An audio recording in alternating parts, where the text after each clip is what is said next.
sudah rusak, yang masih tersisa pondasi ini. Oh ini ya Pak ya? Ya, oh ini ya pondasi masih kelihatan. Asli rumah tempat lahirnya Pak Harto. Ketika Pak Harto lahir, Pak Harto kecil menggunakan sumber air sumur ini. Ya, digunakan untuk macam-macam lah, mandi apa segala macam. Mandi, wudhu, minum dan lain-lain.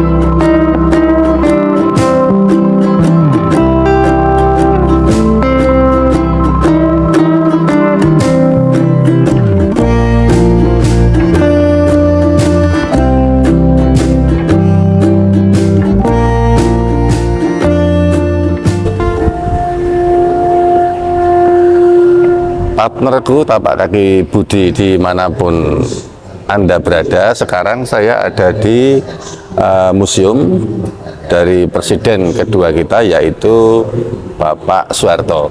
Nah, di sini ada bekas rumah ketika beliau dilahirkan, dan ada sumur yang masih asli dari beliau masih kecil. Seperti apa liputannya? Ikuti video ini sampai selesai, jangan di skip agar menambah wawasan kita tentang sejarah Indonesia.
Partnerku dimanapun kalian berada, saya sekarang sedang bersama Kepala Museum Jenderal H.M. Soeharto, presiden kedua kita, yang ada di Bantul, Yogyakarta. Beliau bernama Bapak Gatot Nugroho. Pak Gatot Nugroho. Nah, saya ingin menggali informasi tentang rumah asli kelahiran dari presiden kedua kita.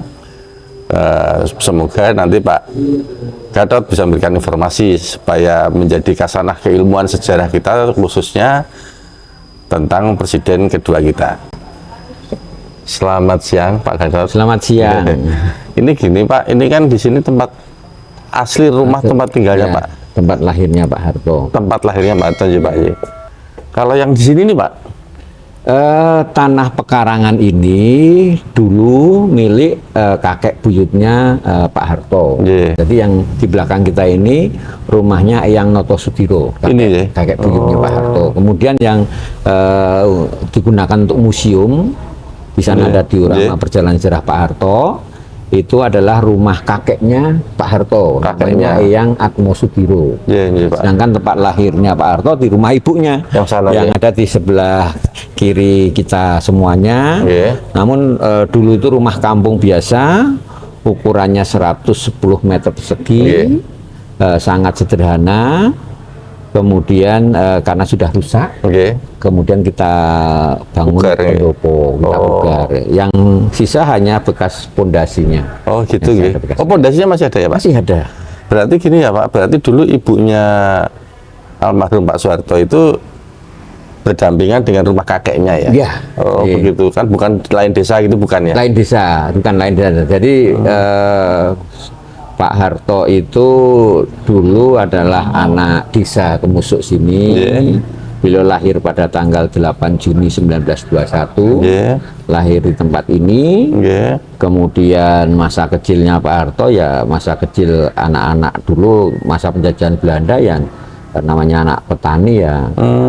Anak-anak kecil yang kebiasaannya ya pulang sekolah, kemudian membantu orang tuanya. Di sana ditunjukkan dengan Pak Harto guyang kebu. Itu mencerminkan beliau itu asli dari desa ya Pak ya.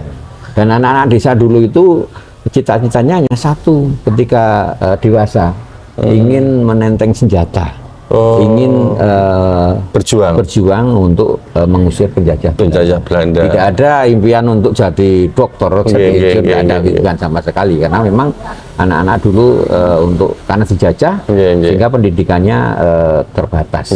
Karena situasi perang kemudian muncullah jiwa nasionalismenya secara otomatis ya Pak ya.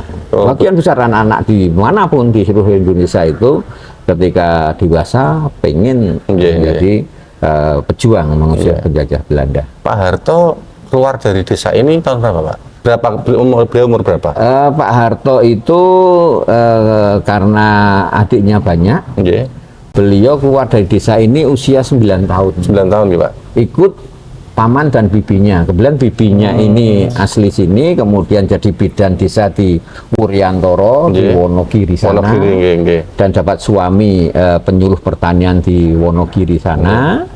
Kemudian Pak Harto, istilah orang Jawa ngenger, ikut paman dan bibinya di sana. Jadi mengabdi gitu ngenger itu ya. Ya, dalam arti di sini adiknya banyak dan ada 7 kan adiknya. Kemudian Pak Harto ikut sana kan, kebetulan pamannya adalah penyuluh pertanian, sehingga bisa ikut pamannya juga bisa menyelesaikan sekolah sampai SMP. Siap. Maaf Pak, ini bisa ya Pak nanti kita lihat-lihat bekas rumahnya beliau dilahirkan. Kita ke sana, nanti ke sana. Yuk, kita ke sana. Kita nanti masuk ke sana. Jadi nanti ini sambung ini ya. Tadi ya. Nih. Nah, pendopo ini dulu rumah kampung biasa, ukurannya 110 meter persegi. Jadi rumah dari orang Jawa mengatakan dari gedek, anyaman bilik bambu ya. Bilik bambu.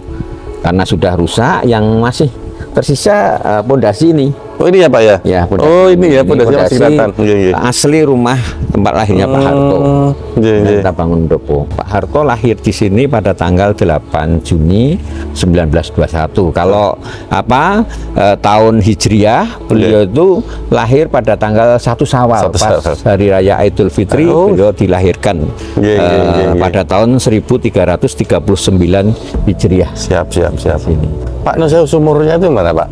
Sumurnya di sebelah sana. Ya. Jadi kita masuk ke sini. Ini dulu tempat lahirnya Soeharto. Di rumah bambu tadi ya Pak ya? Rumah bambu tadi. Kemudian di belakang tempat lahirnya Pak Harto itu ada sumur. Itu kita sebut sumur kenangan. Sumur kenangan ya. Sumur ini yang bangun adalah Eyang Atmosudiro, kakeknya Pak Harto. Dibangun pada tahun 1887. Jadi ketika Pak Harto lahir, Pak Harto kecil menggunakan sumber ini. Ya, digunakan untuk macam-macam lah, mandi apa segala macam. Mandi, wudu, minum dan lain-lain. Ini karena sumur ini tidak pernah kering sepanjang tahun dan airnya jernih, sehingga kami manfaatkan untuk kebutuhan air di museum kami. Siap. Oke, Pak Gatot, saya terima kasih sekali informasinya. Mudah-mudahan penjelasan dari panjenengan bisa menambah keilmuan bagi saudara-saudara kita yang menonton nanti konten ini, Pak. Terima kasih Mas Budi, Bapak Ibu, adik-adik semuanya. Kalau ke Jogja sempatkan main di museumnya Eyang Soeharto, Ya. Museum Ya. Presiden Republik Indonesia yang kedua, namanya Bapak Haji Muhammad Soeharto. Pasti menarik di sini. Ya, Bapak Pembangunan. Jadi sekali lagi saya ulang untuk partnerku dimanapun Anda berada, baik anak-anak, dewasa, pria, wanita, harus mengunjungi museum mantan presiden kita tercinta, yaitu Bapak Soeharto. Ya. Beliau sangat banyak jasanya untuk kemajuan negeri kita tercinta ini, dan nanti kalau sudah datang ke sini akan bertemu dengan Pak saya Gatot dan staf-staf saya. ya, dan staf-stafnya beliau. Nanti akan dijelaskan panjang lebar tentang Pak Soeharto dari lahir sampai beliau wafat. Ya. Terima kasih. Siap. Ya. Terima kasih Pak Gatot. Ya. Sampai ketemu lagi, Pak. Sampai ketemu lagi.